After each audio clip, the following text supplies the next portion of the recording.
when she's hanging upside down going, Owen! That's where they have to go fight the vampires. And that makes me like this scene so fucking much. You don't have a cousin, Larry.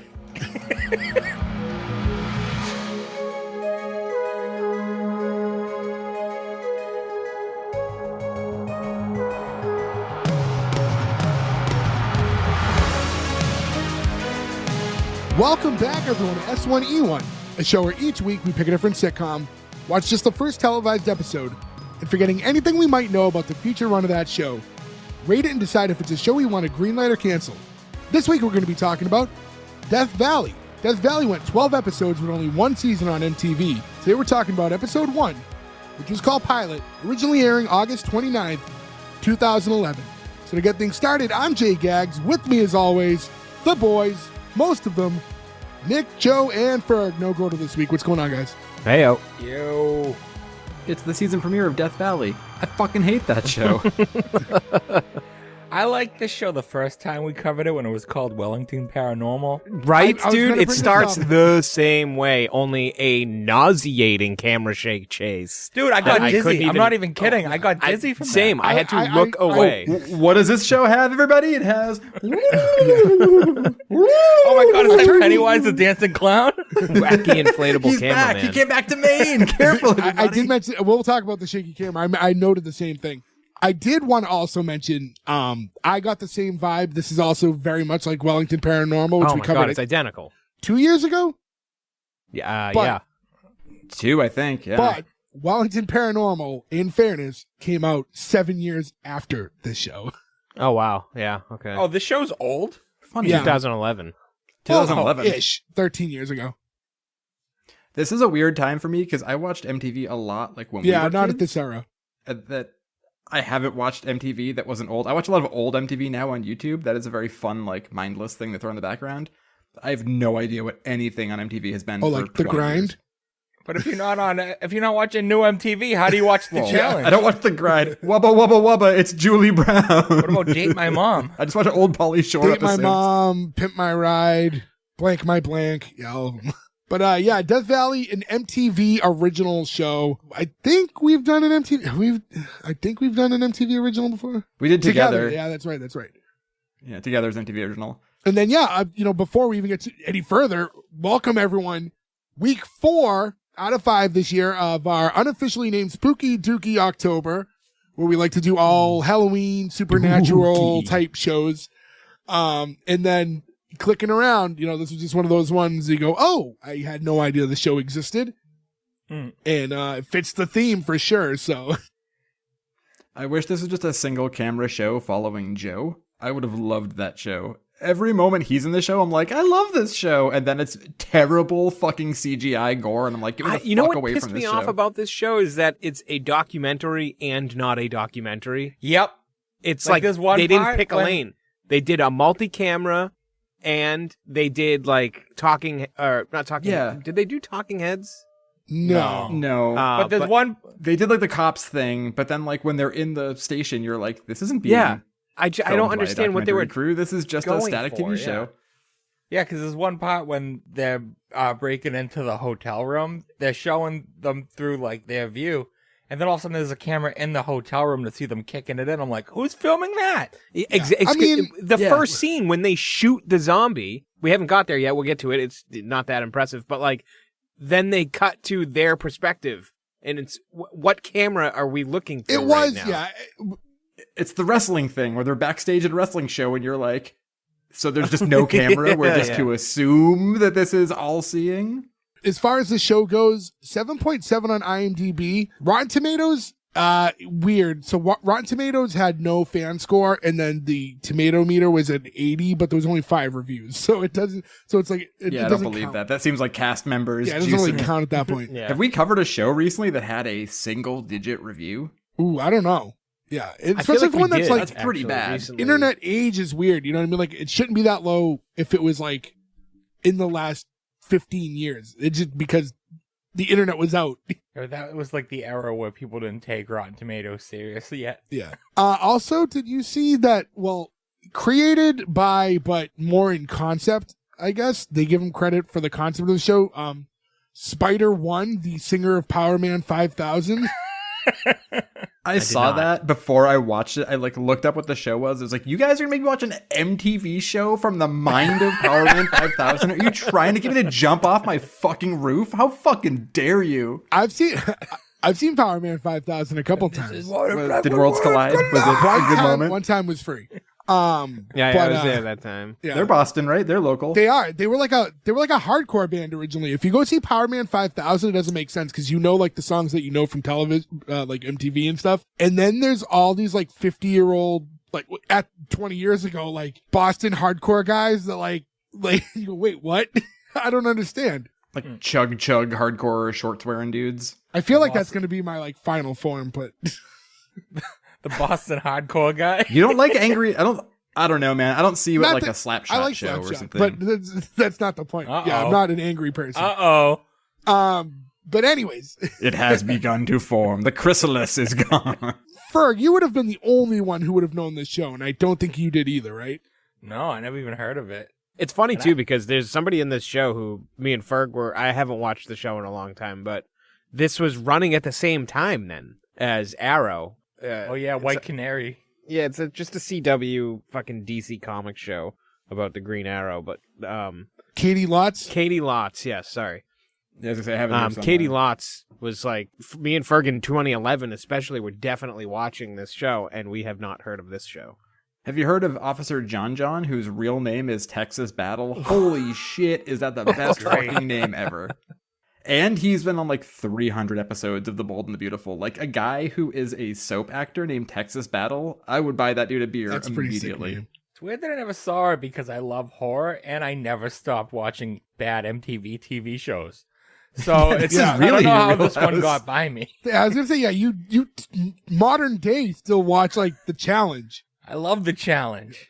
I don't even know what the fuck you're talking about right I'll now. try to help. Is that like Road Rules? That's Real exactly World Yeah, but Challenge without the other two updated? shows. Yeah, so it started really cool because it was like an all-star show of like, oh, all the people I remember from all these seasons of The Real World and Road Rules I used to like, and now they're like facing off against each other. This is fun.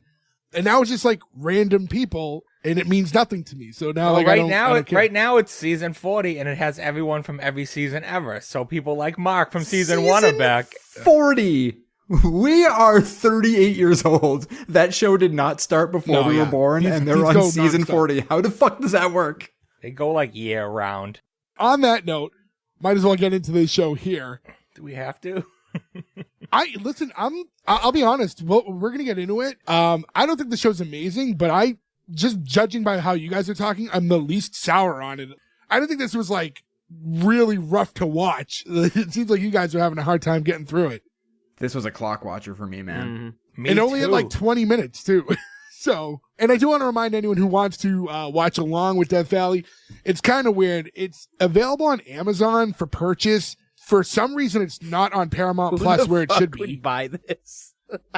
If Joe liked it, he would have bought it. Joe's the only person I know who buys episodes of TV. Yeah, I'm the person who spends money on the dumb shit. If I liked the show, I would be watching it all this weekend, but Yeah. I don't think they're going to get my $9.99, I don't think. Yeah. But yeah, you can buy it on there. I think Apple too. And I don't know why it's not on Paramount Plus. They have all the MTV shit, so just throw it on there.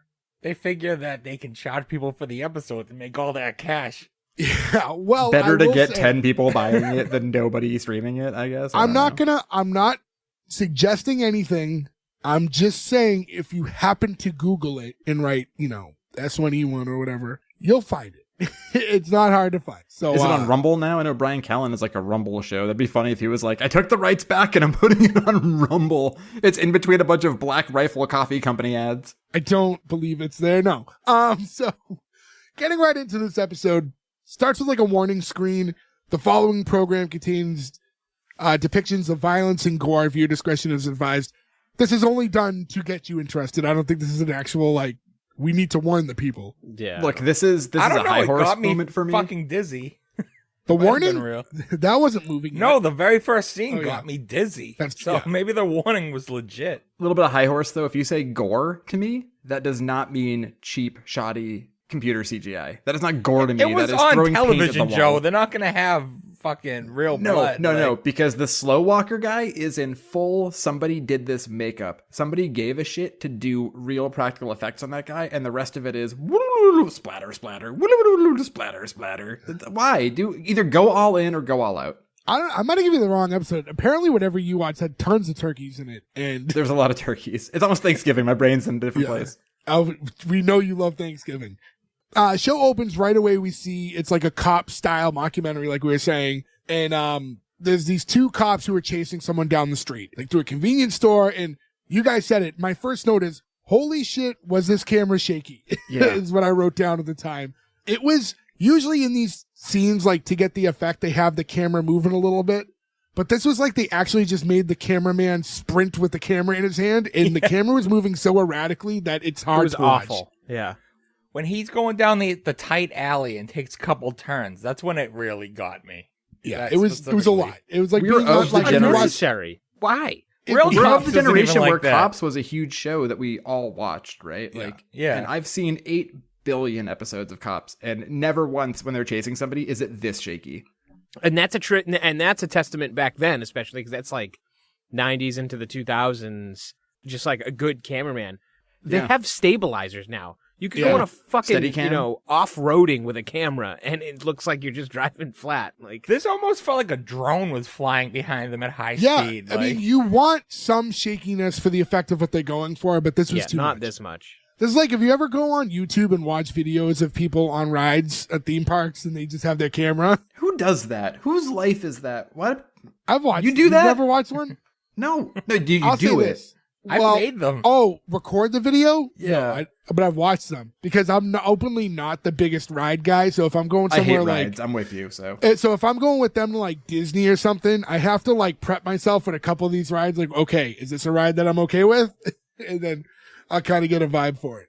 So I'm okay with rides, except for like circular ones. And Yeah, I went spinning on rides that. I can't do. I went on the at Canopy Lake Park. Actually, I went on like that ice mountain one, whatever it is. You The just Himalaya?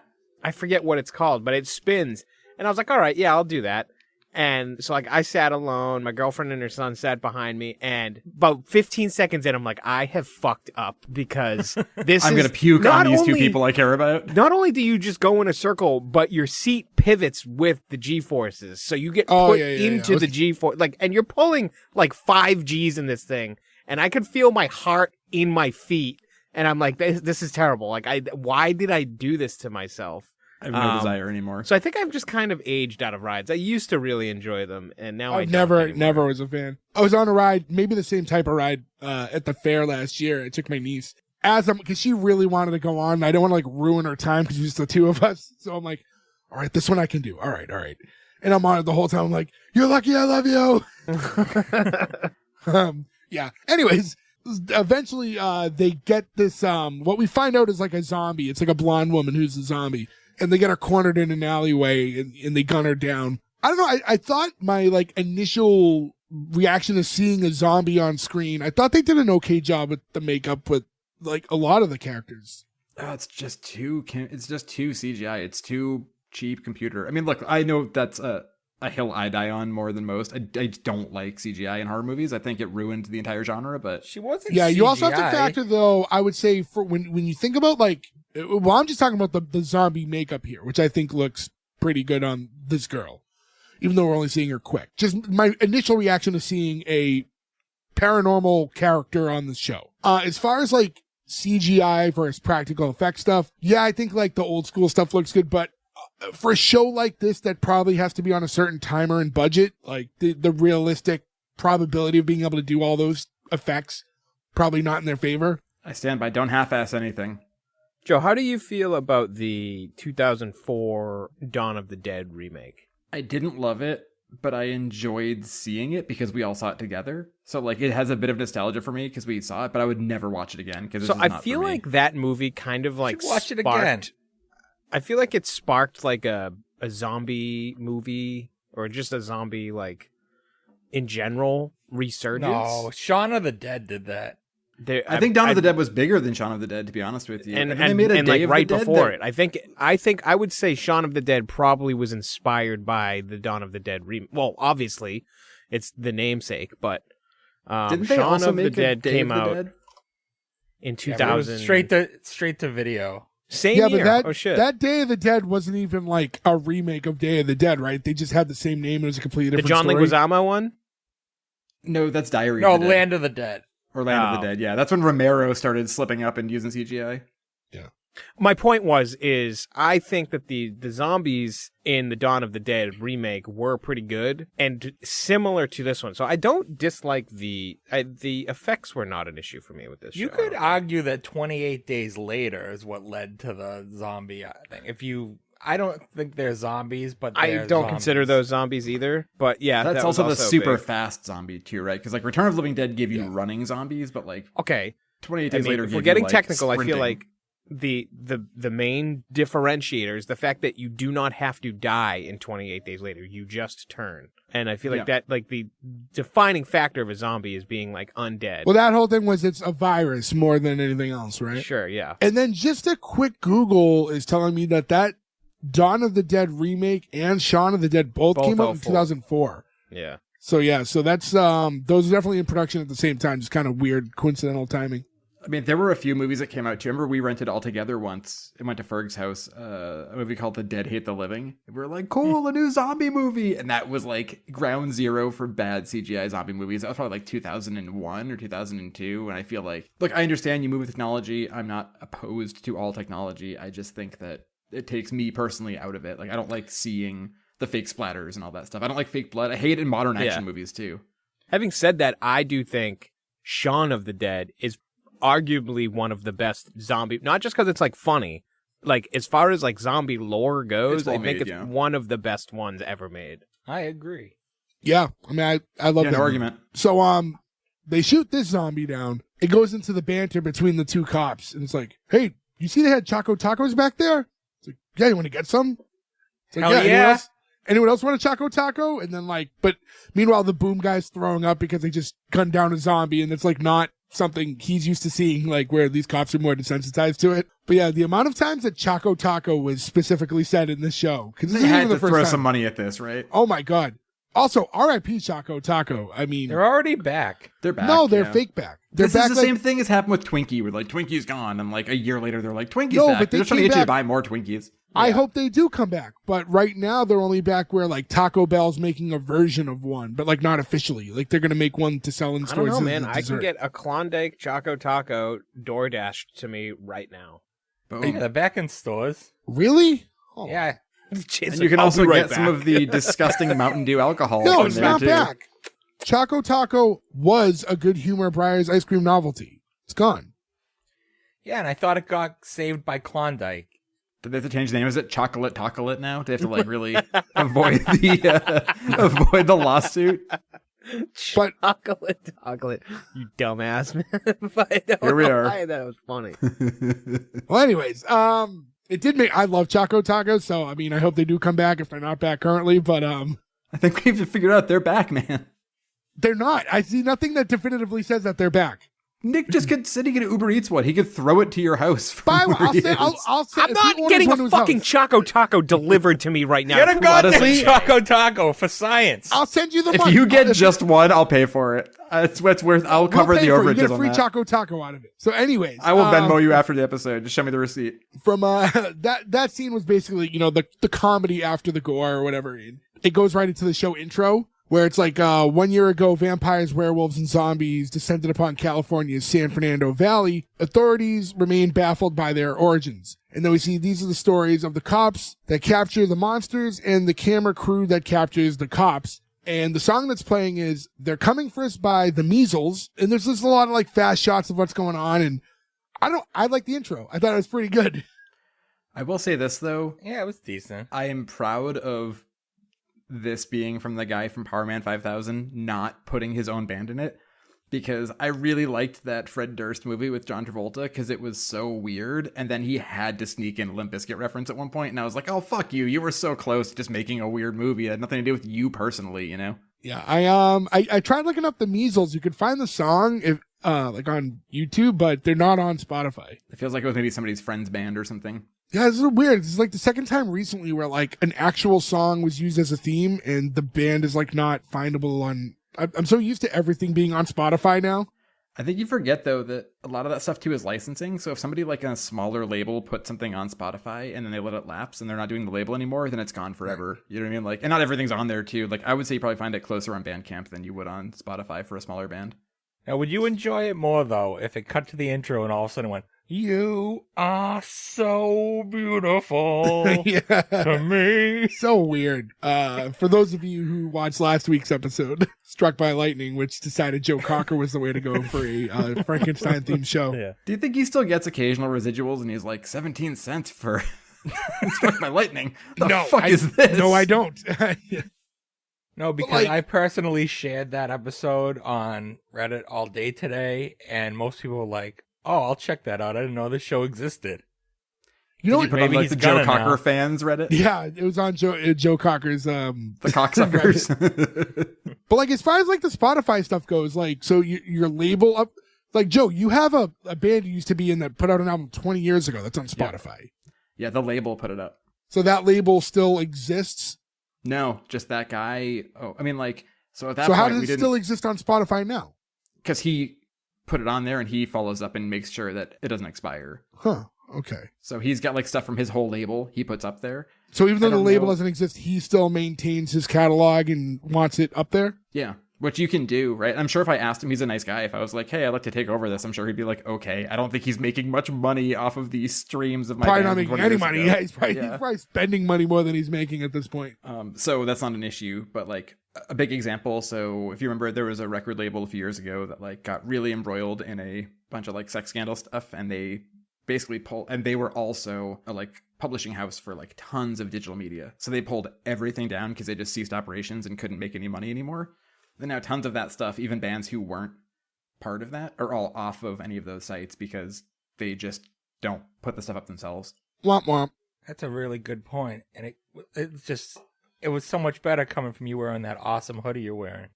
Oh yeah. Because I've got my Halloween S1E1 hoodie on. Ooh. I think Joe finally felt bad guilting me into making so much shit and finally made a purchase. I bought all three things I've asked you to make. I bought every shirt we've ever put out. I don't have every. I won't buy the one of the normal logo. I don't want to wear a I shirt bought a with my own shirt and a picture on it. hoodie. I got plenty of shirts. Something about wearing my own face. It seems, can't do it, I yeah. can't do it. I love it. But if you guys want to wear our faces, by all means, the link is on S1E1pod.com. And yeah, pick up the new Halloween colored orange kind of retro TV logo thing we have. We have it in a few colors. So now there's an orange one up. My personal favorite, the Casper Jackson t-shirt, because Casper Jackson visits me every day of my life. So at least he can, get some merchandise out of it as well. Yeah, and don't feel like that's a Halloween only shirt. You could buy it right now, and then even though you're still a couple weeks away or a week away, go ahead, enjoy. We're coming up on the holidays here. Grab yourself a glass of Jesus juice for Christmas. Put on your Casper Jackson t-shirt and just let it ride. So yeah, so now we cut to the next scene, and all the officers, we find out later they're the Undead Task Force, which is like a division of the police department that's dealing with just paranormal stuff. Which also too, is this a bit like R.I.P.D.? Remember that movie? Yeah, Oh, that was with, filmed at my Ryan work. Yeah, I Reynolds? forgot about that. Yeah, that's also like an undead police force thing, right? Yeah, It's more like Men that was like in more Black Men in than Black, anything. though, right? I never watched that Yeah. one. It's been a while. It's bad. I hate it. So they're getting briefed by the captain, played by Bryan Callen, comedian, Fighter and the Kids, his podcast, and he's been in a ton of shit. Mad TV. I like seeing people come out of Mad TV and still have a career, because Right, Mad you get to the TV other really side. killed a lot of people's careers. Way to go, Nowadays, Will though, there's like a Sasso. resurgence. Yeah, Will Sasso's doing good. Bobby I love Lee, Will Key and Sasso. Peele, a bunch of Will them. Sasso was kind of always, he was always popular. But I feel like he's getting like a wild resurgence right now. Well, he's they're all podcasting and stuff now, so that too. I will say this too, a show we covered in the past, Mom.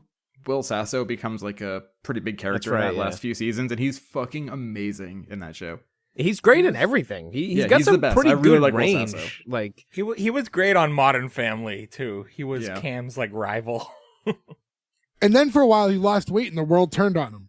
Oh, he sucked when he was thin. Fuck you, Thin Will Sasso.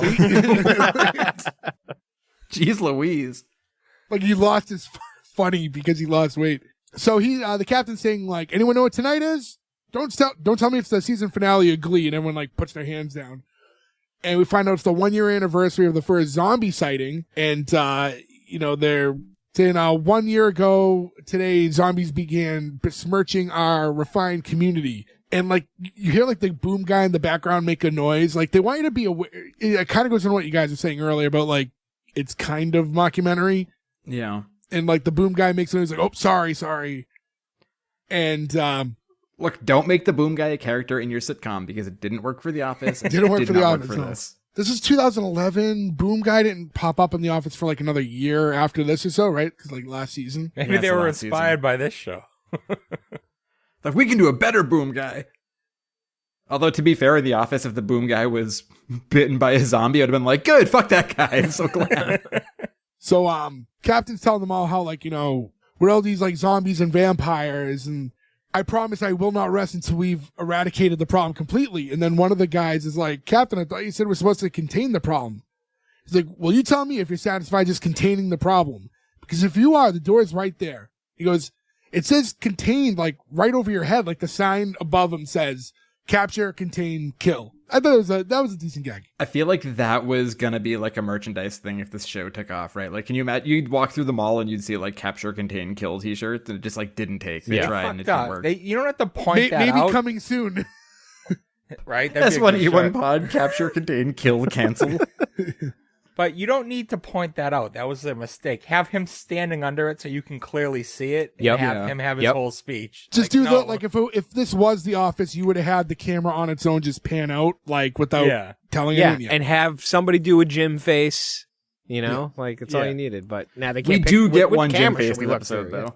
But my Stupid issue ass. with this scene is like he's just like, oh, and zombies showed up a year ago, and then vampires and other monsters, as as a tradition, they all traveled together. No explanation why Right. they showed up. It's just, oh, by the way, that's what I liked about Wellington Paranormal is they were in a world where these just always existed. They And never it was like a thing. weren't there. Yeah. It was just reality, so there was a police department for it. Also, I will say they really give short shrift to the werewolves in this. It's for like 2 seconds at the end. You don't really have any werewolf story at all. this And Joe, episode, it's yeah. my favorite part. Yeah. Mine too. This episode, yes, but you would hope, I guess, in the future, because they do make it known that werewolves are a big part of this. I'll say, like, every year I'm hunting for shows that we can do for October. And I thought you were gonna say you're hunting for werewolves. It's like that's a I'm hobby always I didn't hunting- I'm know you always were hunting for doing. werewolves. Other than like Teen Wolf, and stuff like, there's not much werewolf stuff out compared to like vampires, which has so much shit, and Sure. and zombies. Like werewolves get like kind of the snub. And the Teen Wolf show is not a sitcom. No, it was the, a like drama. the more modern one. Yeah. Great movie though. So Captain's going on, talking about things going on. It's a lot of like heightened vampire activity, things of that nature. And then, for final piece of business, we have a new addition to our unit, Officer Landry, and then tells her like, stand up. And it's like, hey, everyone. And he's saying, now she is a rookie, but I'm sure she's no stranger to zombies. He's like, actually, I've never seen one. He's like, oh, that's all right. He's like, takes about 2 hours and it'll pop your cherry. Speaking metaphorically, of course, I don't mean to suggest that you're a virgin. Then again, I don't mean to suggest that you aren't a virgin. And This feels I kinda- very informed by The Office of like the boss who keeps putting his foot in his mouth. yeah, this was, you could tell, I'm not going to say that Bryan Callen's character was like a Michael Scott ripoff, because I don't feel like that's the case. It's definitely riffing on it, I think. I feel like he's like pulling from like, it's like a 50-50 though. It's 50% Michael Scott, 50% like lieutenant on any like cop drama. Like he just morphed Yeah. the two together. See, I think this is a little too Brooklyn Nine-Nine. I think this show would have worked better is if all the police deadpanned it and it was just these silly situations, but they were serious, where every character is just goofy and like he's constantly making jokes and stuff. There is no break. Yeah, it's all the same. There should be the level, yeah. Dwight Schrute. There should be the one serious cop who's like different than the rest of them. Who's like, guys, why are you making jokes? We have to go out and kill these werewolves. Like that should be one hard-assed cop. Yeah, I felt like later on, like when we see a little bit more of Carla, like she was pretty straightforward, the one who was with like John, but Yeah, I guess she's closest. You don't get a lot out of her to know her personality type yet. So, maybe down the road. I didn't realize that this was an old show. I thought it was like semi-new. So I thought Kirsten was supposed to be like a parody of that cop that like fucked all those dudes. Oh shit, I forgot about that. Yeah. She looks like her. That would be She a does very kind of look modern like show, her, yeah. That would have to be a very, very modern show. Caity Lotz is much more attractive. True. And Agreed. Probably fucked less cops. we get some transitions, and then we're in a squad car now with Officer John. John Johnson is his name. Goes by John, and Officer Carla, who I just mentioned, Rinaldi. And you hear the camera guy in the back saying, so if there's monsters in the valley, why don't you people just move out? And John's like, because that's where they live. He's like, I live in the valley. Like, what do you want to buy me a house in Malibu? Go ahead. Like, it makes sense. Like, the simplistic thought of like, well, if the zombies are there, just move. Like, it's that easy to just buy a house and move. No. It makes sense if you're not in North Hollywood, California, where it's really fucking expensive to live. If you were It like, also we're makes in sense like if a there's besieged... legitimate zombies Sure, but in another idea that- state. Like, the idea that they're just going to be contained to this area, like if you don't up and move, like it's not going to be a problem in 2 months wherever you go. We don't know that, though. I don't know. Yeah, zombies worldwide, or are they just in California? They kind of say in the show they don't even know how they got there. They just showed up one day, especially where it's not just zombies, because like all three exist. It's like a very weird. I kind of like that they don't try to come up with a clever way to explain it. They just go, we don't know what happened. They just got here. The one thing I like about it, I will say, is I think in a post-COVID world, right? I think if you watch this in 2011, you could be very cynical and be like, it's been a year only, and there's like zombies and werewolves, and no, people are just okay with it. But then we had like the world turn on its ear a year into COVID. We're all just like, yeah, we were still like, what is happening? like, I don't know. Like people like adjusted though, like you do it, humans adjust. It's weird. John makes the joke about like buying him a house in Malibu. Carla's kind of like, oh, I can see you living up there, like beach house, drinking margaritas with Mel Gibson. He's like, no, not Mel Gibson. I like This must have been hard right stuff. around his anti-Semitic That's how you time. can tell the time this was. The times three, yeah. And then you get some more wild transitions. I thought this was the most MTV looking thing, was how like they went about filming some of this stuff. I felt like if you took that MTV stink off some of these transition scenes, it would have helped a little bit. The transition scenes are abysmal. The like interstitials. They're just And very busy those are and the stuff. worst CGI of all of it. Yeah, it's always that with some like quick music. It's like, all right, we don't just relax. Through that transition though, we're now in the car with the two cops that we saw in the first scene, which is Joe Stubeck and Officer Billy Pierce. They're like staking out in front of this motel because of vampire prostitution. When Stubeck's talking, he just starts, because he's talking to the camera, and I guess, because it's mockumentary, they're not used to being recorded, but he's trying to look cool. And he's basically talking with a Batman voice all of a sudden. He's like, Jay, have you ever seen The Chase? I know you're a big Henry Rollins fan. yeah. With the Red Hot Chili Peppers as well. Charlie Sheen. And what's her face from Buffy the Vampire Slayer, the movie, not the TV show. Henry Rollins' character in The Chase is sort of like what he's doing, right? Because like Henry Rollins, I could see that, yeah. We're combat cops. We go out and we kick ass. But like it's just such a fucking put on, It's funny. Alexis on Fire, one of my all-time favorite bands. Yeah. They have a song that's called Charlie Sheen versus Henry Rollins. And it took me, first off, it's like my favorite song by them, years before one day I went, oh, The Chase. Yeah. It just I never thought about it. Because bands have such weird titles for songs now. It never snapped in my head. That's also not a band who has a name like The Raspberries. Like they're a band with an odd name too. So like the naming conventions could be. Yeah, I believe it was she was like a contortionist who did like circus acts or whatever. Alexis on Fire. I've never heard that band, but I kept seeing their name and I had to ask you once how to pronounce it because it's so weird. Because you're like, is it Alexis on Fire or is it Alex is on Fire? Yeah, it's Alexis on either Fire. one. I love them. You'd hate them. Sounds right. Yeah. So he's talking with like this Batman voice, like, no cash, willing to do whatever it takes to get a little action. And then the guy Pierce is like, that's right. And he puts his sunglasses on, but then Stubeck's like, what are you doing? And he's like, you can't wear those inside. He's like, what about you in the voice? And like they're going back. I thought it was kind of funny in this moment. They have the best relationship for sure, and I think Joe is the funniest part of this whole show. He's the one part of the show that like made me happy and engaged, and their relationship is pretty enjoyable. Honestly, Stubek's character is weird. I'll get into it a little bit later. But he really plays to be the idiot, and then there's a scene later on where he's incredibly clever and like The smartest one of all of them. Yeah. So but that'll be down the line. And I like a lot of it. I like their subplot way more than the other one.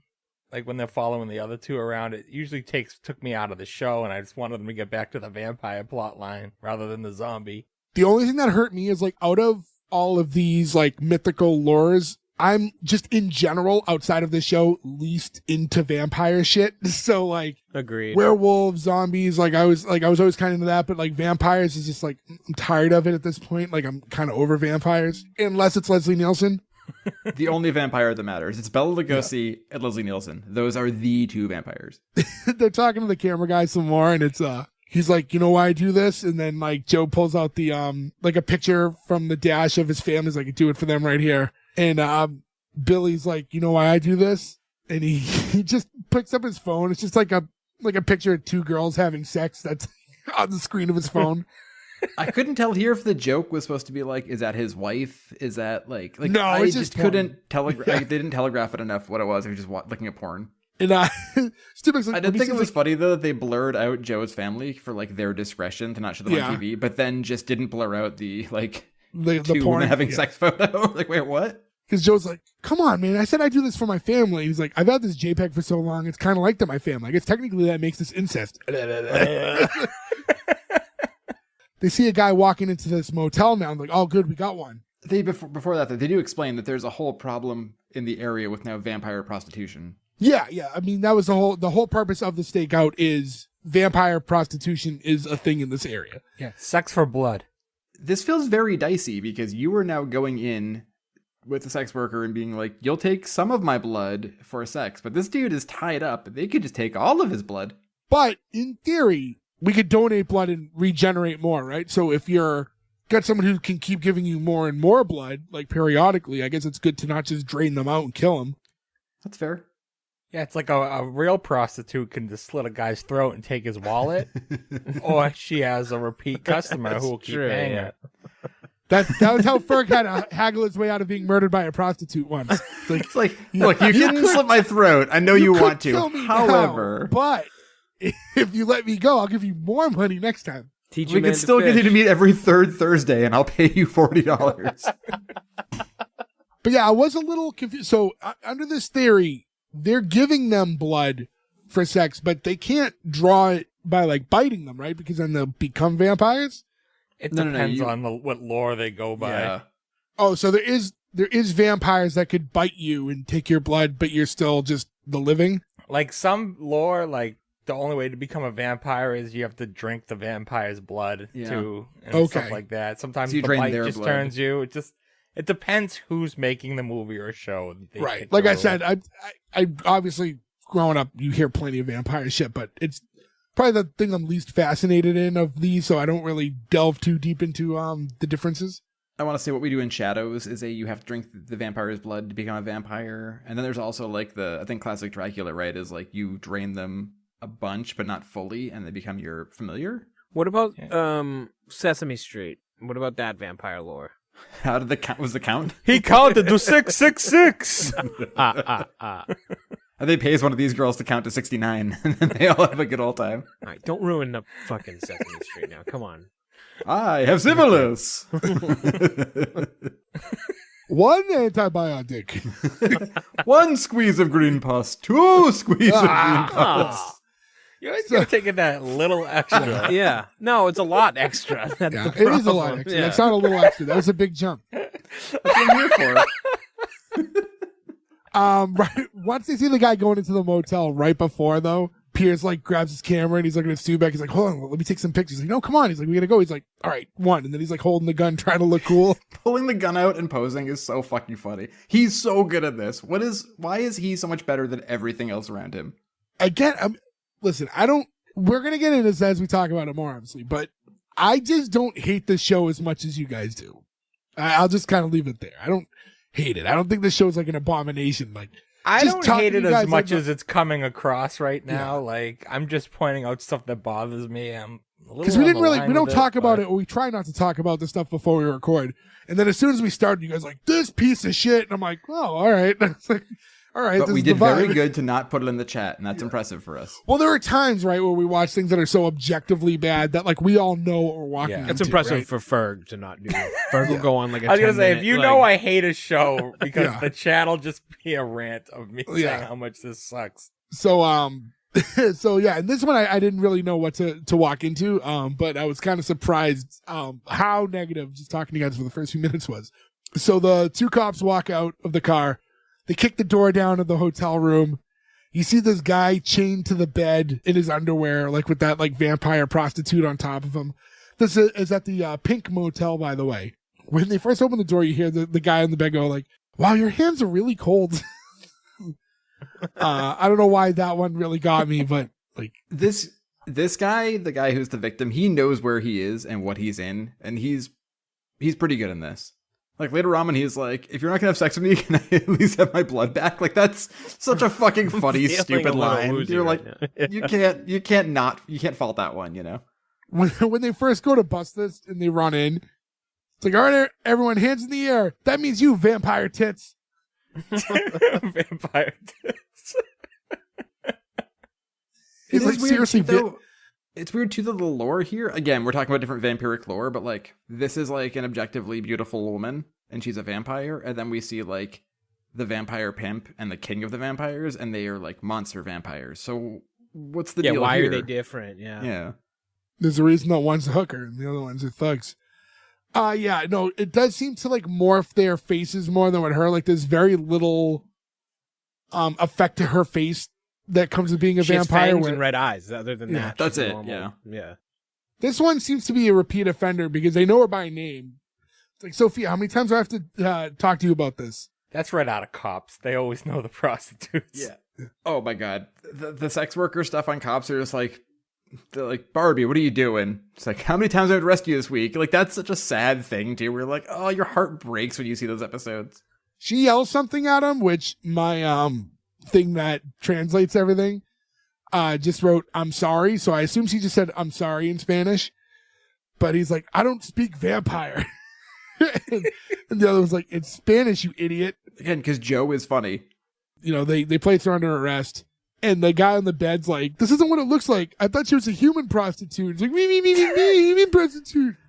I thought she was a human prostitute, though, is like saying, like, I didn't think it was this crime, I thought it was a different crime, is a very funny way to try to get out of it. Pierce is like, what are we, in a cow pasture? Because I smell bullshit. I get what they're going for here, but he wears thin. They're TV cops, but they are playing TV cops. Like, they're trying to portray themselves as what they see on when they watch television. See, I took it as, what you said, like, they would normally not say that stuff, but they know they're on TV, so they're trying to use all the one-liners, be badasses. Like, yeah, Batman voice, sunglasses. Yeah, they're playing it up for the camera. Joe tells Billy to like go check the back, make sure like everything's clear. And he walks back there, and first he's like, "Oh, it smells like cat's balls in here." And you see like it was like an upside down body, right? It was really dark. It was tough to see, but I think it was just like a strung up body. I couldn't tell what it was, and it looked like it may have been like, you know, when like a body gets like wide from gases, right before like the gases like release of your body. Like that's what I thought it was. Like somebody had been killed like a day or two ago, and they're like not fully. Oh, okay, yeah.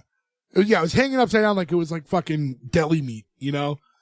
And but you don't get a good look at it, and the next thing you know, someone from behind attacks him and throws him against the wall. Character's credited as Vampire Pimp, and starts running out to the main area. For this Vampire Pimp, he's in the New Salem's Lot. Oh, is he? He is, yeah. Stubeck's like trying to shoot him with some light gun. It doesn't really get explained what that stuff is in this episode, but they have like kind of these alternate. No, it's a handgun, but the flashlight on the front is just ultraviolet rays, so it's like hitting them with sunlight. No, something I read said that the UTF officers have equipment very similar to that of standard police officers, only with some minor differences. It says they also carry UV guns to burn vampires who can't be subject to sunlight. So I like a rainy day. So it was a UV light that they were flashing them with. Well, I'm not denying that. I just think it might also be a normal gun. It could. just a I mean, UV there light could on be the a regular end. gun attached to it, I guess. But the point was to flash the light at him. Yeah, And his face does sizzle. It does cause an effect on him. it's a minor inconvenience. It keeps attacking. Why'd you do that? So he hits him with that, and then that doesn't really work. And now the vampire pimp's kind of beating the shit out of Stubek. Finally, Pierce manages to get back into the room, and he runs up to the boom guy, and he has to wrestle the boom mic away from the guy. He's like, "This cost whatever, $500." And he grabs it from him and breaks it, and then turns it into a stake essentially, and just rams it through the pimp's chest. They say that this crew is from Channel 5. This guy is not Greg Boom. He is a guy who works for a company who provided him a boom mic.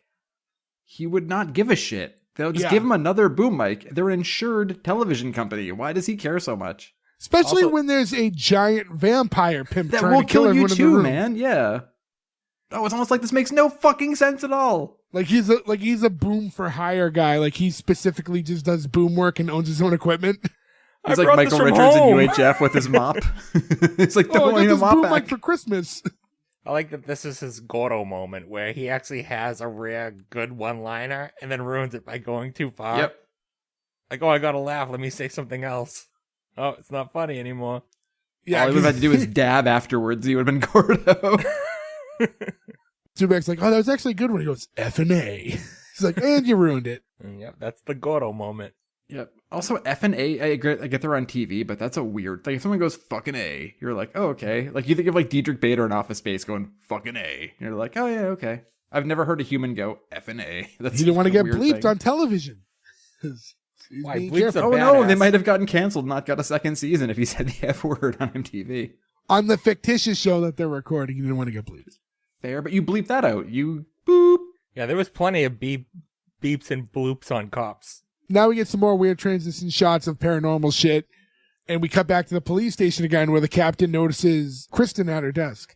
And he's like, "Hey, how you handling everything that we've thrown at you so far?" She's like, "Oh, pretty well. I've just been sitting at my desk for 4 hours." He's like, "I know that. I've been watching you.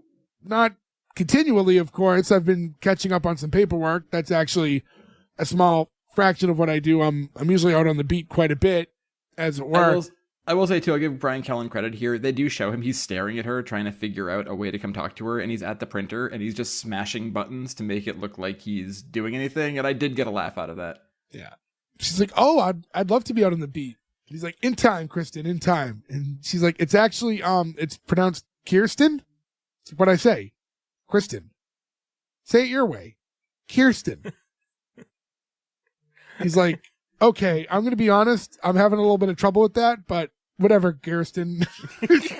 When And, he says, okay, Gersten, that was the one time I got a legit audible lull in the entire episode. He's like, but anyway, Gersten. It's like, what the fuck is that? Yeah. Also, this is at the time of all the Spider-Man movies, Kirsten Dunst is a huge star. This is probably the year that Marie Antoinette came out, I would imagine, right around there.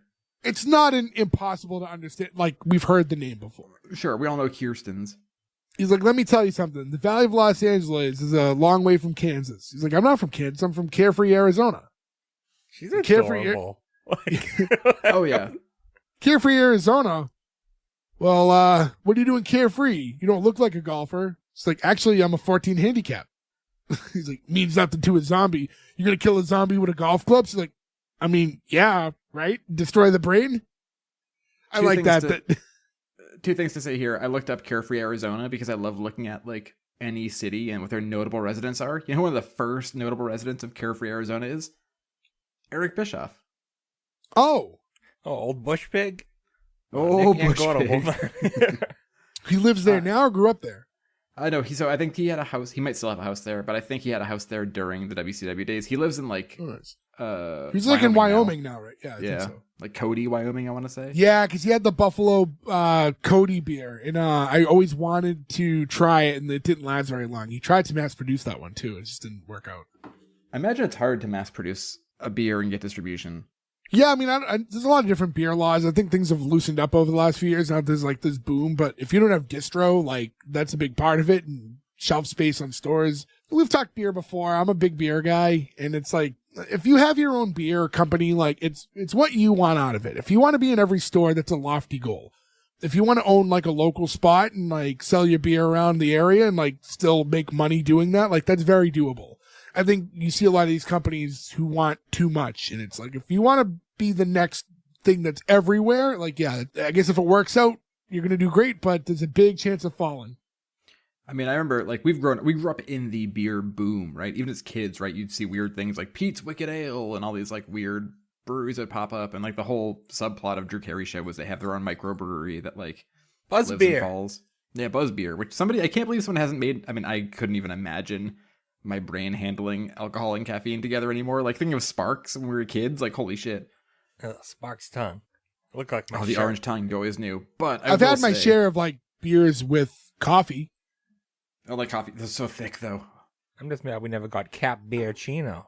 We got to do, I don't know when we're going to do the Drew Carey show, but we got to do the Drew Carey show. Somebody posted on one of our social. Oh no, it was our friend Emily. Hello, she Emily. posted that it's now available on one of the apps, like One of the It's, streaming services, yeah. Yeah, and it was already on Plex too. So like, it looks like whenever, I don't know what, Plex must be associated with like Hulu or something, or one of them. It seems like when the show goes on one, it ends up on the other. It's like, but if you want to watch it for free with a ton of ads, you got to watch Plex.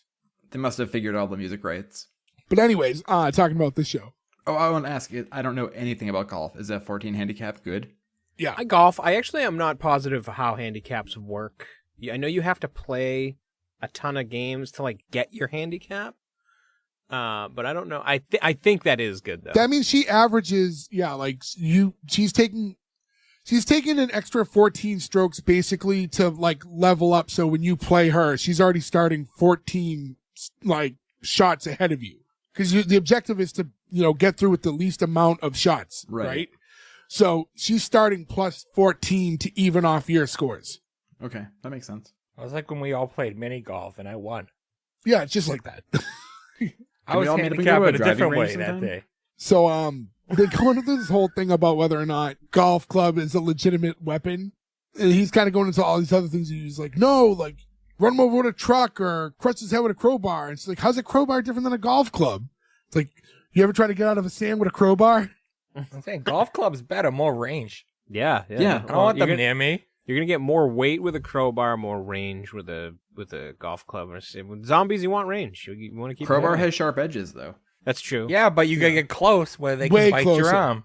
And I feel like although most people would think you'd want a driver, the driver's probably the last thing you want. Funny 'cause the enough, handle I part think is I would quick pick a putter. Yeah, putter's Yeah. the thick one, right? Yeah, nice and thick. It's at a 90-degree angle instead of all the other ones. Like you could bury that in someone's skull pretty easy. Yeah, you'd want that or I'd probably like a 4-iron or something, just something like Yeah. a little, like the longest iron you can get. Yeah.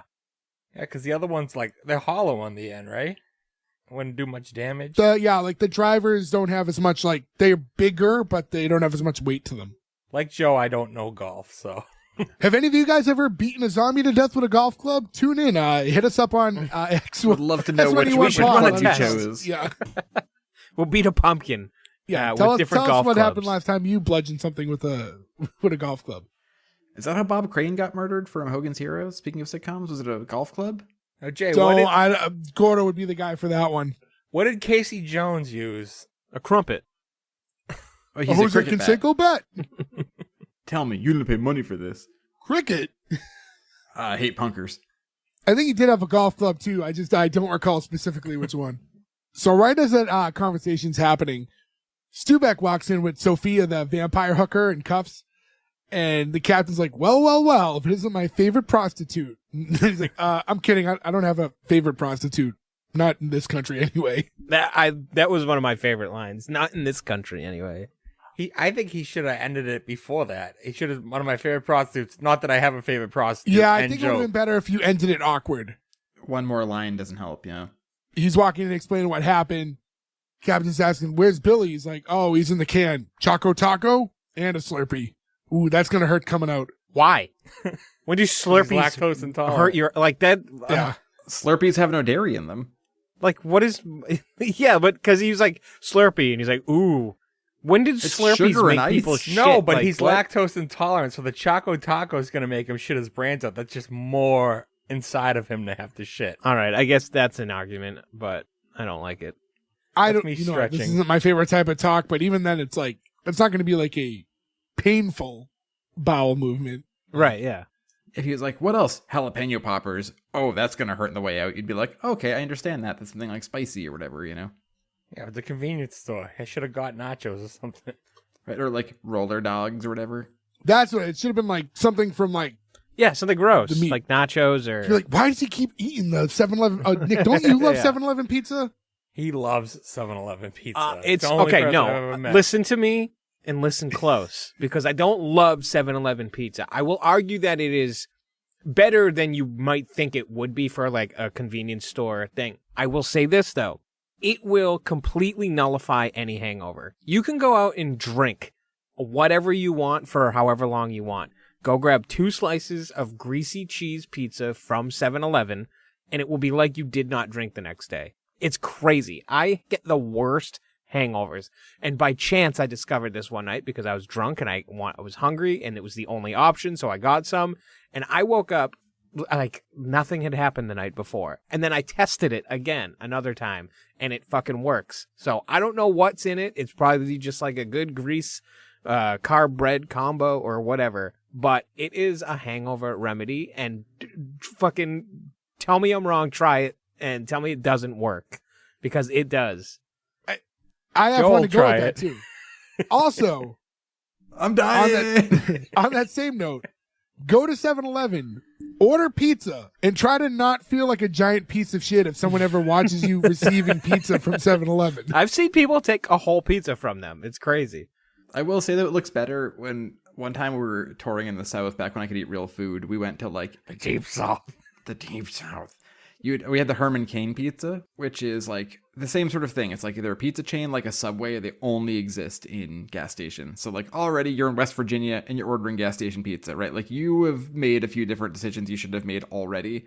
And it was the worst pizza I've ever had in my entire life. And even if I could have gas station pizza again or 7-Eleven pizza, I think Herman Cain, rest in peace, I guess. Terrible pizza. I will say though, we then got to Virginia proper. And then we were looking for real food to eat. We ordered pizza from a place called Goodfellas. And we're like, well, we got one bad Mafia pizza. Let's see if the other Mafia pizza is any better. And the Goodfellas is a very pizza, popular much better. name for pizza places. Yeah, That's a there's place many in of them. Providence we go to. I was There's going to one- say, it's is that Almost the like name of the- Italians love Goodfellas. There's one in Saugus too. Yeah, it's just like when in doubt, Goodfellas. Yeah, I will say I've bought my share of 7-Eleven pizza, and the feeling of the walk from the register to your car, just praying that you don't bump into anyone you know as you're holding that pizza shaped box. Like, please, no one see this, please. It's like when Jim Carrey comes out of the 7-Eleven and fucking Dumb and Dumber, it's like, oh, big gulps, huh? Well, see you later. So, anyways, to get back into this, Tubac as he's walking Sophia off, and he's going, you enjoy lockup, Sophia. I'm going to go home and sleep in my nice warm bed, which I use for sleeping and not sex. You know why? Because I'm happily married. And it was just one of those so dumb but funny type of lines where he's like oblivious to like what he's saying. He also makes a face, though, like he realized what he just said was so fucking dumb, and he makes the Jim face at the camera. This is the one time they do Jim face. And then after he drops her off, he goes to head to the bathroom to grab Pierce so they can go home. And like no one's answering when he's knocking on the door. Can I just talk real quick? This confused me because it appears that these two officers who started at the same time as everybody else are already going home, but everybody else is still on duty. Like their shifts are off.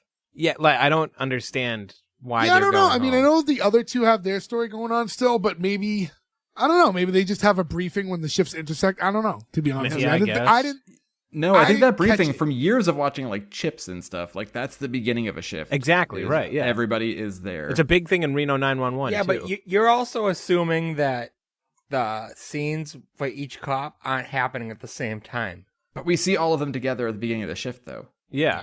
Yeah, at the beginning, but all the stuff after could be at the same time, and maybe they're leaving too shortly. Guess, after. yeah. I guess. Nick, you're probably right. I just didn't think about it in the moment. Like it just didn't even dawn on me as anything too weird. But he's knocking on the door. He's trying to get Pierce out of there so they can go home, and no one answers. So he walks in, and he sees on the floor like a few drops of blood, and then Pierce's phone and sunglasses. So now he knows something's up. Did And anybody he's else looking think around. that maybe he was bit and he had become a vampire? That was like my first thought. I thought that with the sunglasses, like I said a little while ago, but I also thought about it later on when, well, we'll get to it, but later on in the episode, I thought he was bit as well. Yeah, I didn't think much of it. I figured he was at least captured, and I thought maybe we would see him in a different way later, but yeah, I didn't think we'd see him just yet, regardless of what happened. Also, if the vampires can get into the police station, get him out without being seen, they're obviously very powerful vampires. Why aren't they more of a threat? Right, they could have just come in and like overtaken the whole police station, like assault on precinct 13 I guess or something.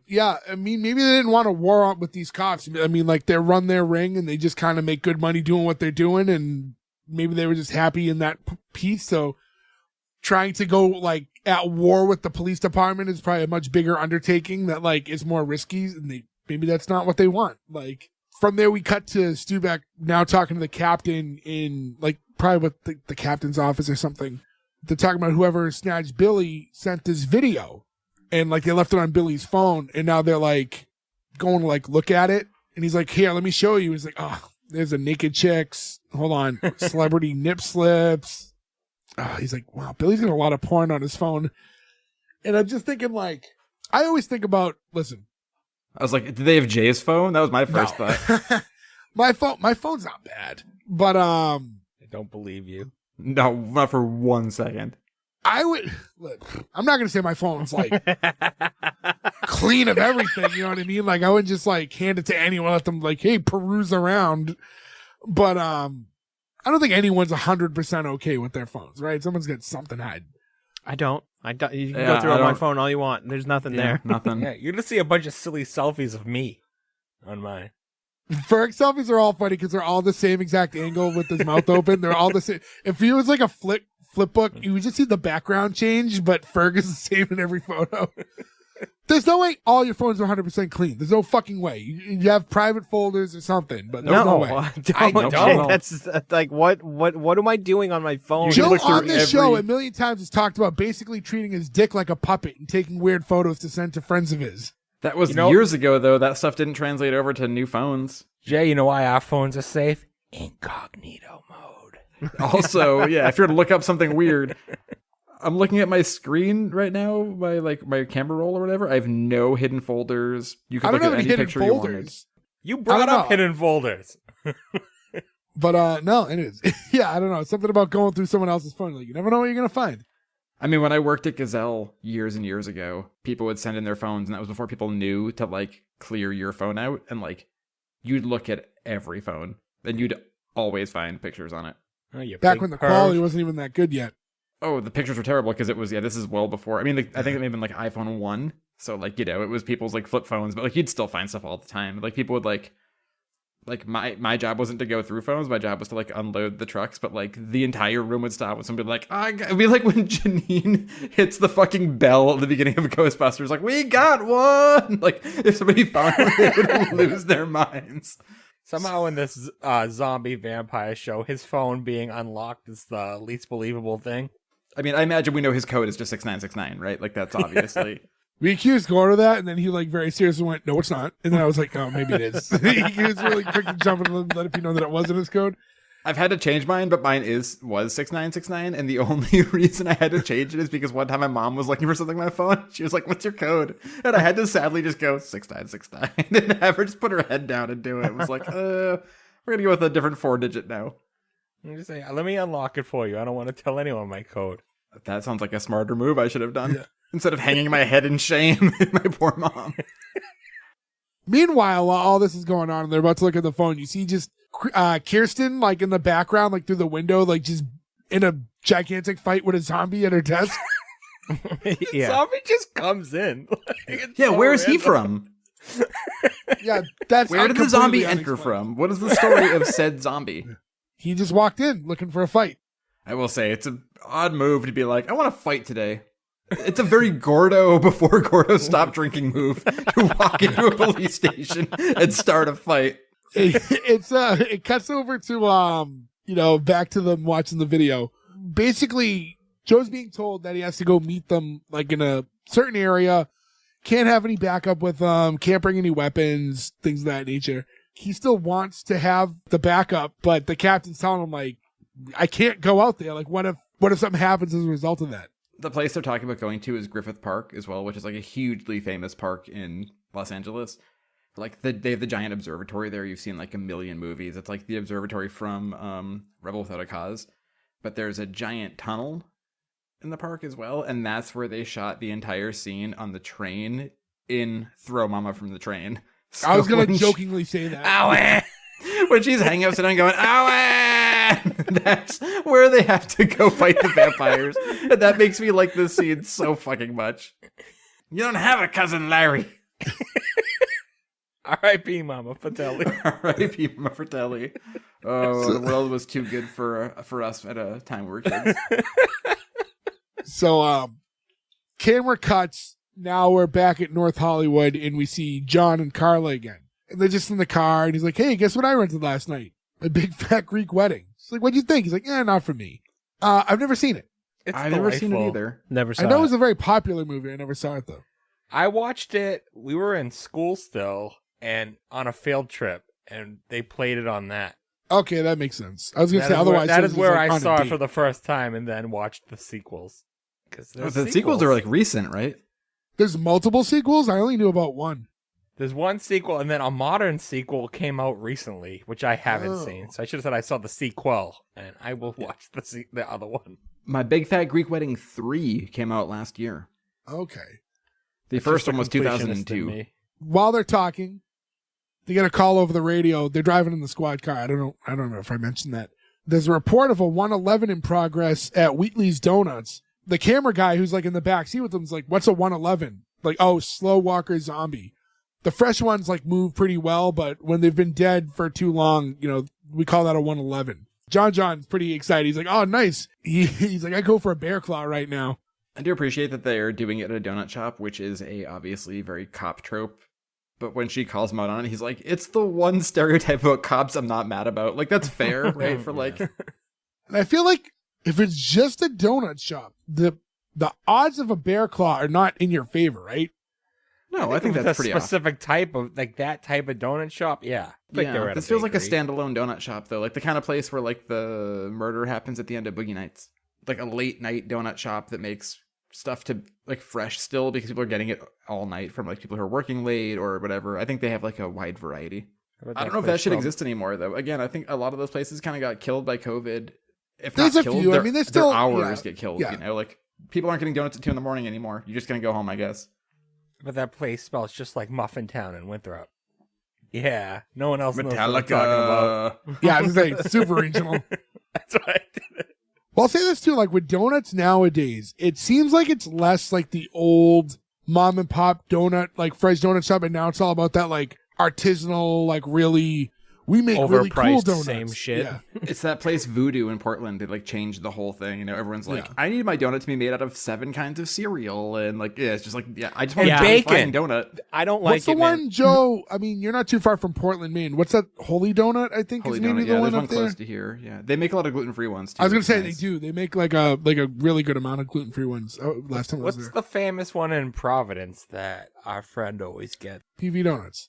They're good, but like, I don't think I could even eat a whole one. Like, They're not we in we my throw brain, the they're box not on the intended- counter, and then we like knife and fork. I'll knife and fork like a Thick, sixth cakey donuts, of like yeah. a few of them, right? And I'm done. Like that's way too much for me. It's cakey fried sugar bread at like 10 a.m. It really sets your day off Yeah. to like whatever it's gonna be. They get to this donut shop, and as soon as they get there, John's just like filling a box. She's like, "What the hell are you doing?" He's like, "I'm getting a dozen." It's like, you just can't wait. And it's like, look at him. Like they talk about the slow walking zombie, the reason they're there, and the camera pans and you just see him. Joe, you mentioned him earlier. He looked good. This one looks very good. And he's just like there, like just slowly gnawing on what she thinks is a donut at first. He's like, no, that's a hand. What I will say I hated about this scene is I didn't hate this scene until the very last scene of this episode. At which point I was like, you were like living and dying by the sword a little too close to the flame here. Because you should even be before expecting the there end. could be zombies fucking anywhere if there's one here. That's what I'm Why are saying you being is- so nonchalant? They're more unpredictable than they're acting, and they're And just there's like fast ones too. like she should have just walked in and brained this dude, like right away, moved on. Instead, they're like joke. I don't know. The whole fucking show feels so. Even a show about zombies, werewolves, and vampires. Like, I get it. Like, it still feels so unnatural. The dialogue struggles, and it's just like it's MTV. Like, they're just trying to be like the edgy, irreverent thing. and You know, like, and it's not how I working. took like this scene personally. Now I'll say this. They Now, let shit happen though. Upon discovering that this zombie's gnawing on a hand and not a donut, yeah, that should be an indicator of like where they get the fucking hand. Yeah. Whose hand is that, right? And that's when she's telling John like, hey, go check the back. You know, there might be some shit going on. But as far as like him going and grabbing donuts and being nonchalant, we got to remember that we're in a world where like they've been doing this for a year now. They've become super desensitized to this, to the point where like, oh, it's a slow walker, like whatever, like easy call. It's just become so routine to them that it's not, this isn't the first time they saw it, where like usually when we're introduced to zombies, it's like the apocalypse just started, like blah, blah, blah is going on. There's just some zombies in the area and they're like, got another 111, gonna head to the donut shop. But so even Cop 101 is room clear, right? Like this is every cop movie. Like you're a building with more than one room, maybe you fucking check before you start nonchalantly donutting. Yeah. Not when it's a 111, it's a slow mover. They got called they for were a just, slow mover. I just think inherently a lot of, and I'm not just saying what police are, I think any of our jobs, like the last, like, before I transitioned to where I am at work now, like my old job is not the hardest job, but it was like a dangerous job. There's a lot of heavy machinery. Like people die doing what I did, you know, like it happens. You just get so used to doing the same things. And like, you don't think about like this piece of equipment being as dangerous as it is anymore after a while. Like it just becomes so second nature that like it's tough to be as cautious as you should be sometimes when it's your day in, day out. And I think that's just what's happening with these guys, or how I interpret it. No, I didn't think to look, but the zombie that comes out of the back, does it have one hand? Oh, I didn't think to look either. I think it did. So to go back first, like, yeah, he eventually goes to check the back after being asked to. And I like what they did at first because he checks the back, but like he just sees what he thinks is blood on the floor, and then like looks up and it's like, oh, it's just raspberry filling for a donut, like dripping. Gross. Like, okay, delicious jelly. You don't like a jelly donut? I hate jelly donuts. Oh, Why? I don't go for jelly donuts really like them. either, but I don't go for that was always my well, first pick. My favorite donut is a butternut donut. if That's at an interesting Dunk's, choice. I'll get the butternut donut. Love a butternut. I like a Next lemon to donut. classic chocolate Lemon's frosted. good. Chocolate frosted is good. Great with coffee. I like a good, I don't know, maybe it's an age thing, but an old fashioned with coffee I enjoy now. I feel like it's not, I don't feel as guilty eating it because it's not as sweet. Nick, the only time I pick that is when it's the Entenmann's box. I fucking love those old Well, because fashions. those I used to are love that those, sweet. Yeah. I've said this before. I've been to the first Starbucks in Seattle, but I've still not been to the first Dunkin' Donuts, which is, what, a half hour from where we live? I was there like a month ago. Which one is it? It's in Quincy. Okay. And I've just like, for years, I'm like, I gotta just go one day, just to like, for no reason other than to say I've been there. You would, or I thought anyways, there would be more to it. You know what I mean? Like they would do some sort of way to like make it stand out. It's the first Dunks. Like it's a regional place, but like even places that don't have it know what Dunkin' Donuts is. And it's just another Dunkin' Donuts. Like it has like a little like 3-spot like bar stool area to like sit down old fashioned style. But other than that, it's just a Dunks. And I kind of Last I remember, and I don't know if this is still the case, but last time I had saw anything on it, they still serve the Dunkin' Donut, the one that has like the little handle that's meant to dunk into your coffee. Oh, I didn't see that. Maybe they do. That's a handle? Yeah, it basically just like looks like a nub, like coming off the side of the donut. It's not practical at all. You really couldn't dunk it, but that was supposed to be the one difference because that's what they used to have at all the Dunks. That was like their to dunk them, dunking. Yeah, dunking a donut. Yes, as we've mentioned, because of all of this, there is zombies in the back. We get the first couple running out, and he's taking shots at them. And I think the first one had no hand. I don't remember now. I didn't even think to look until we discussed it now, so we could just lie. Yeah, he totally had one hand. Good writing. He just takes this one out with like a bat. He has like an aluminum bat on him. I noticed right away, too, that he pulled that bat up with no blood on it and was like, okay, so clearly that's not a dead zombie.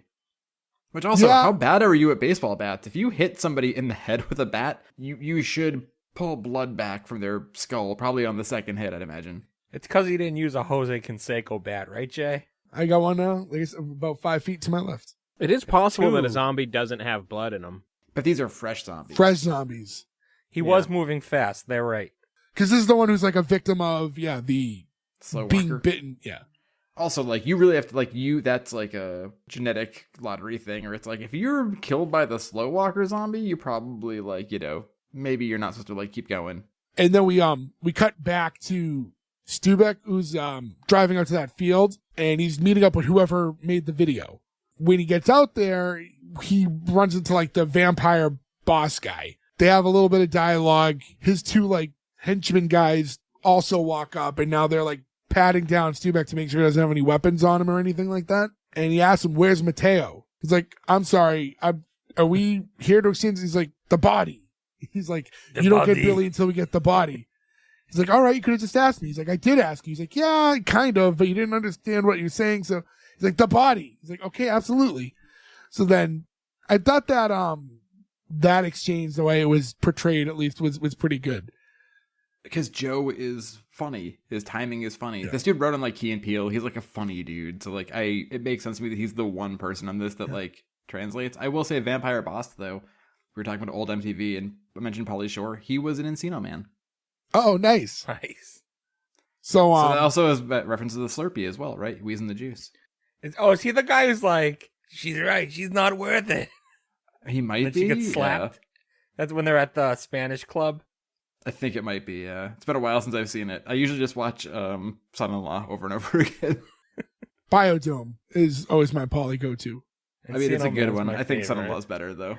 Joe walks over to the car to grab the body with the two like henchmen guys. I thought they were going to attack him, Yeah. but they legit just help him drag the body out, which I wasn't expecting. They're being very helpful. It's a strange, like, exchange, too, because a body for a live cop, you'd think it'd be like dead body for dead body, and that's what I thought Well, they were that's going with. That's what they were going with. That was the intention. So what happens is, so they bring the body out. He opens the body bag. The boss guy's looking at Mateo, who is the vampire pimp that we met earlier. And he like grabs like this, like a gold medallion type thing on a chain, and he like places it on his chest. I didn't know if there was any significance to that I was unaware of, or like what, I didn't know if that was like a religious thing or a vampire thing. I don't know, it's not explained. It's not explained. We know it's not silver, though. You know, Yes. it doesn't bring him back from the dead, which I thought maybe was going to happen. Yeah, I thought Yeah, like, they alluded to that being a possibility. I thought you were going to anyways. see like a little like shine or something, like when he puts it on his chest. I thought something was going to happen, but He comes back to life or something, yeah. yeah. This whole scene is clearly a riff on Dirty Harry, too, right? Like, this has to be the scene in Dirty Harry where they make him go alone up to the park in California, and he ends up stabbing Zodiac. Or, yeah, that's got to be what it is, right? Sure. Yeah. Has nobody ever seen Dirty Harry? Does anybody read the paper? Not in 20 years. Meanwhile, the things we have to explain to Joe, from Yeah. our era. And in fairness for Joe, Dirty Harry's very popular. That's Yeah, not that's an like- out I of know I've nowhere seen thing, Dirty like- Harry. There's a I just reason. couldn't Yeah, recollect listen. it. There's a reason why this time I didn't just make fun of him for assuming. I was like, Also, Scorpio, okay. not Zodiac. He's based on the Zodiac Killer, but his name is Scorpio. So, anyways, he puts the medallion on his chest. They bring out Pierce, and I guess like I think the idea was pretend that it's going to be an exchange, but then once you're here, we're going to kill him in front of you. Was what they were going to do. Yeah. See, I thought they were going to kill Pierce, and that was going to be their way to have the new officer be his partner going forward on the show. Almost like a Men in Black next person thing. Right. But it didn't happen. So Or they make him a vampire, and now his partner is a vampire, and he becomes a daywalker, and he can help with both, maybe? Why would he become a daywalker? I don't know, man, because they're playing with like 10 different vampire lores here. I'm just trying to throw things against the wall that might make sense to the writing. So the idea was they're going to now just kind of kill him in front of him. Like this is kind of a more like mafia style type of approach. Which you think is still like a weird, like, I'll give you your partner back if you give me the dead body of like my brother. Like that, like what are you going to do with that? But Again, though, they were able to get into a fully stocked police station, kidnap a cop without being seen. They couldn't go in and just take the body. Yeah, it doesn't makes no sense.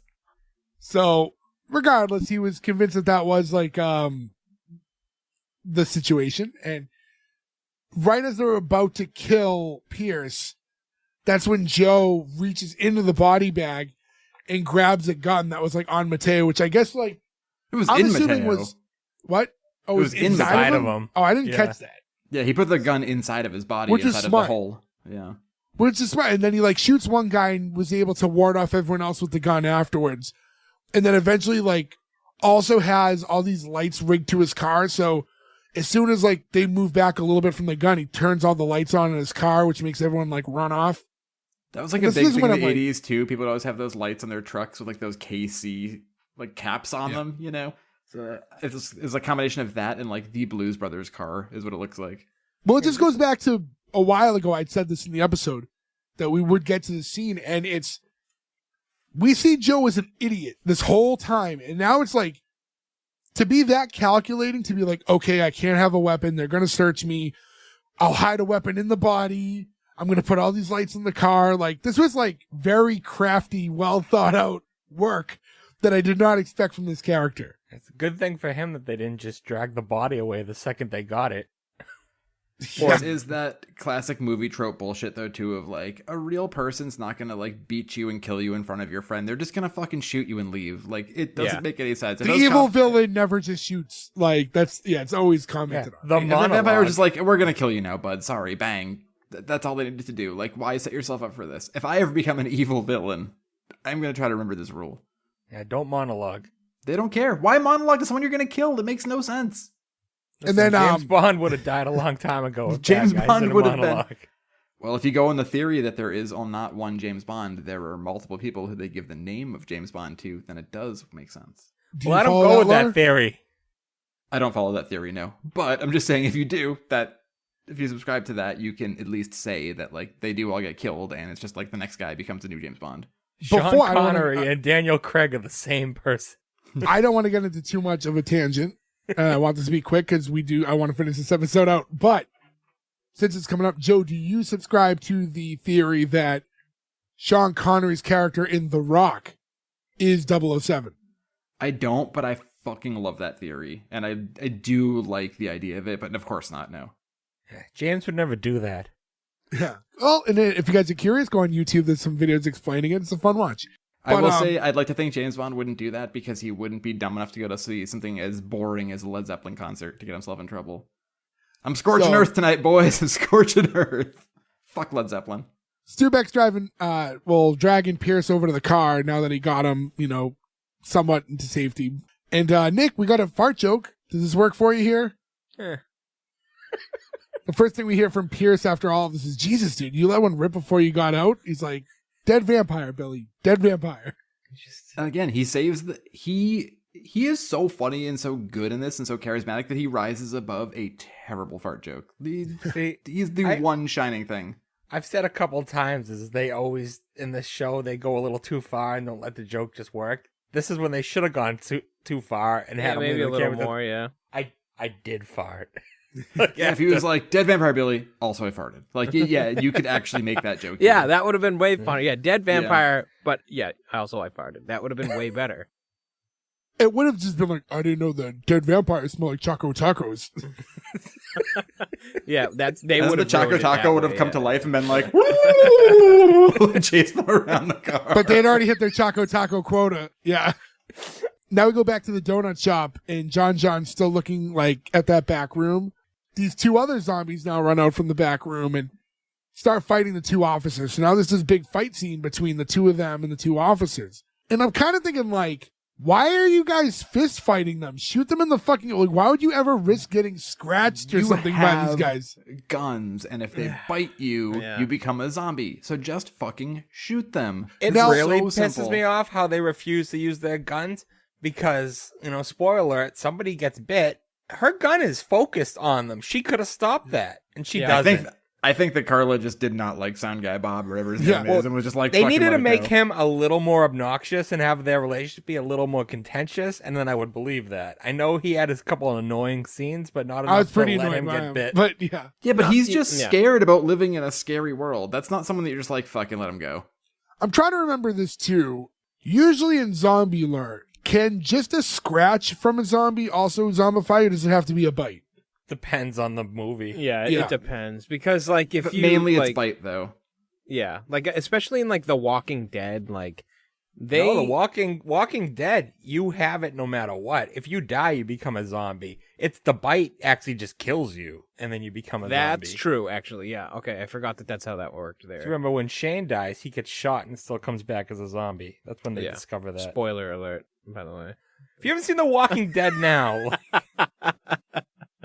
And if you haven't, I haven't watched it. By the time, if I was to watch it, I'd probably forget who that character is by the time it happens. Just the idea of like, why would you fist fight these guys? It's just like, I couldn't get my head around it as I'm watching it happen. Another weird zombie thing, too, though, is like, if you think of the like return of era of zombies, you have to eat brains. But then you can still make somebody a zombie who wants brains. But what if you bit the part of their brain that knows to eat brain? I head forgot they got hurts. away from that lore too, the brains thing. It was just like they just eat humans and flesh and guts. That I forgot that there is like just the brains is what they want. well, that's only in the Return of the Living Dead series. Yeah, People that's think just that's in that every series, zombie. yeah. That's only that one series. For some reason, that took off as just being zombies and everything. But most zombies just eat flesh. Yeah. Right. But the zombies in the Return series, like, all talk and run. So, like, there's big And are parts of their smart. brains. They're smart. Yeah, send more paramedics. Like, they're, like, very fucking smart. When everything kind of gets settled down a little bit after this fight, when it looks like they have it under control, the boom dude is like screaming and crying, and it's like, it was pretty annoying. I can see why at that point you're like, this fucking guy. He was pretty startled. Eventually John like kind of slaps him and calms him down. It's like, goddamn, silly- stop acting like a pussy.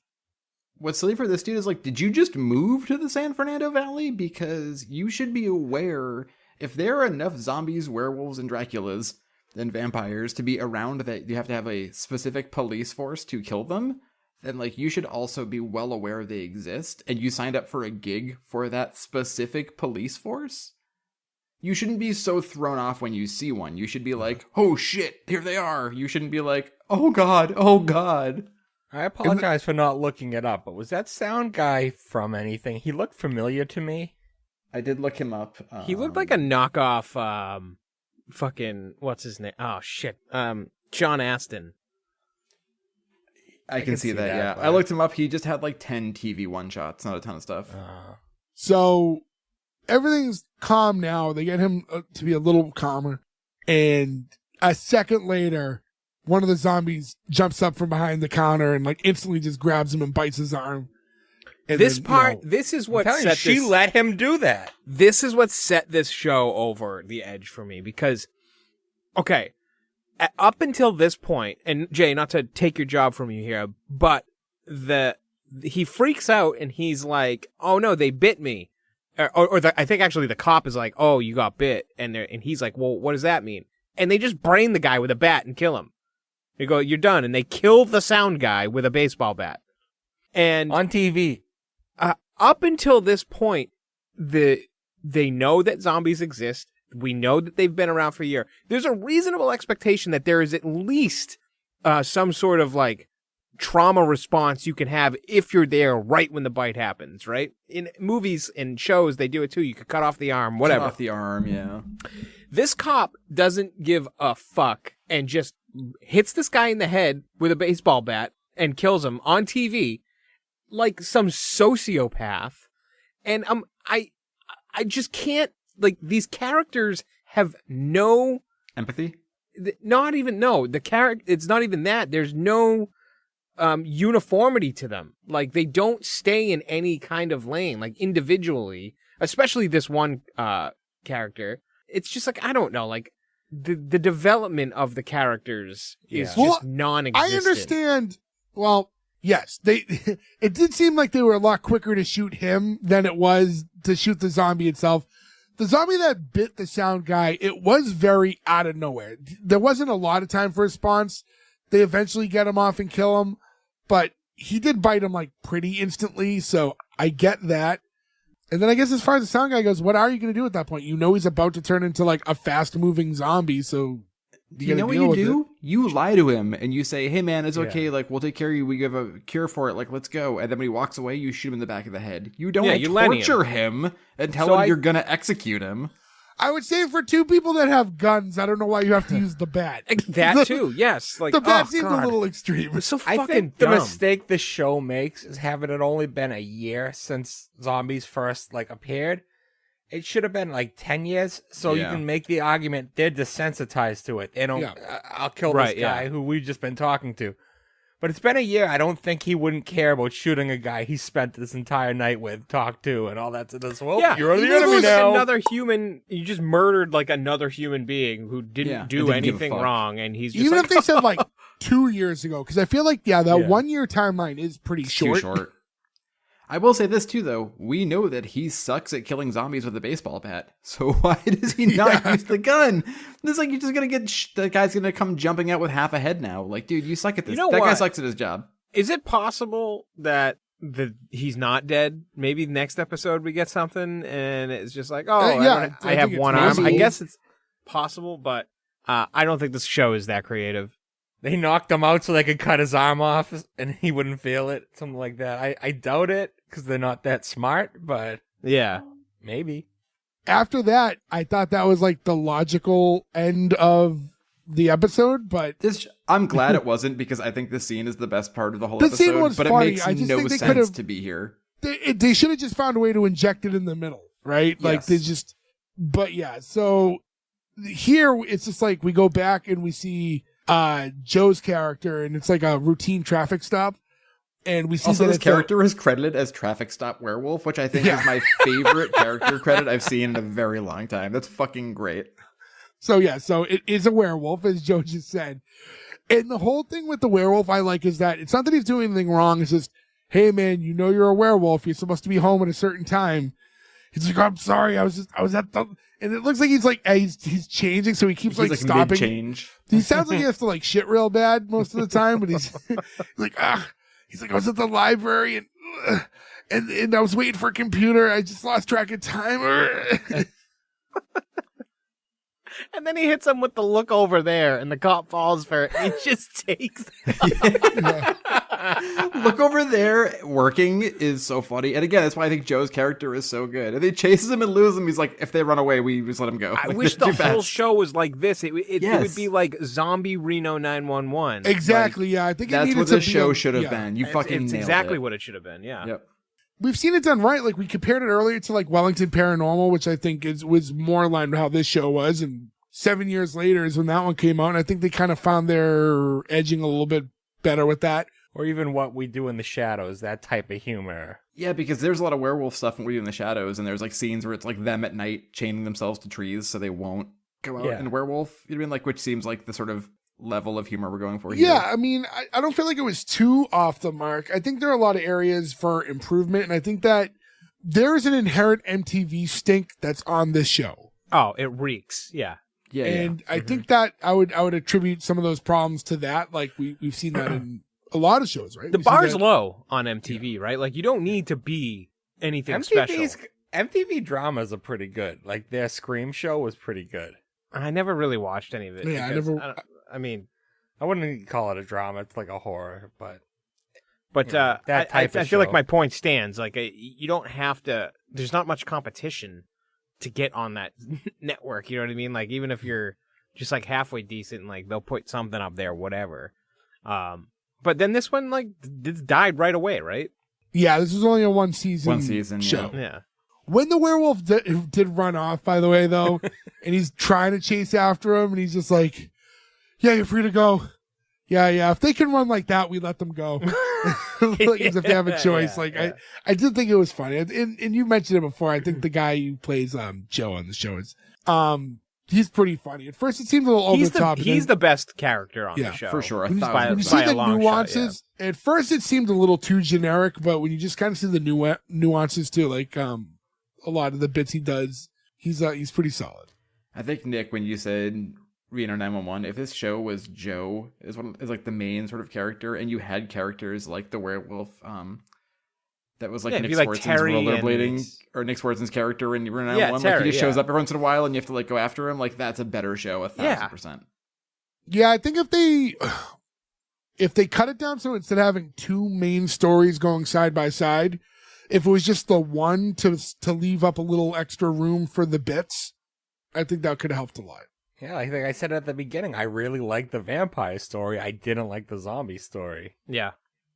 And the zombie story is the most egregious for the worst CGI bullshit. See, that doesn't bother me. If everything else was done right, I'll put up with the bad CGI. Everything real hang-up everything for about me. that stuff took me out of the episode. Well, with all that, and we talked about the whole episode, might as well get into the green light or cancel.